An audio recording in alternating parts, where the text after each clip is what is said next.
अस्सलाम वालेकुम दोस्तों, मैं खान अकबर और आप देख रहे हैं खान अकबर यूट्यूब चैनल।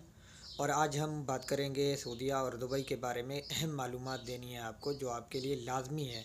अगर आप इस पर अमल नहीं करते तो बहुत बड़ा नुकसान उठा सकते हैं। बात कर लेते हैं सऊदीया के बारे में। सऊदीया में 30 तारीख से यहाँ पर जो है रमज़ान 30 तारीख से 4 शवाल तक कर्फ्यू रहेगा। जो भी घर से बंदा बाहर निकलेगा बिला ज़रूरत उस पर गिरामे डबल डबल कर दिए गए हैं। वो 10,000 वाला हिसाब नहीं रहा है।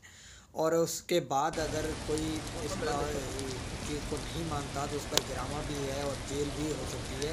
और साथ में आपको मुश्किल ज़्यादा पड़ सकती है, तो आप इसलिए एहतियात करें। दुबई की बात कर लेते हैं। दुबई का भी यही है। आपके सामने कुछ मैं ये शो करवा रहा हूँ, ये गिरामे आपके सामने आ रहे हैं। इस तरह के गिरामे 50,000 ग्राम है और 30,000 के ग्राम में भी इसमें दिखाई दे रहे हैं। तो आप एहतियात करें, आपके लिए बहुत बड़ी मुश्किल हो सकती है। इसलिए इन कर्फ्यू टाइमिंग में बाहर मत निकलें।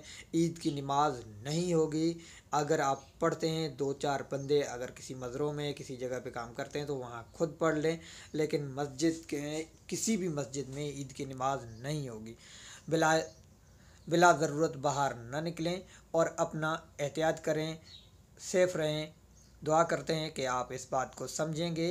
और मैं कोई ये वीडियो अपने व्यूज़ या किसी बड़ी काम के लिए नहीं बना रहा, आपके लिए फ़ायदे के लिए बना रहा हूँ। भाई एहतियात करें, ये बेहतर है। और जिसने चैनल को सब्सक्राइब नहीं किया तो प्लीज़ सब्सक्राइब कर दें। ये ऐसी वीडियो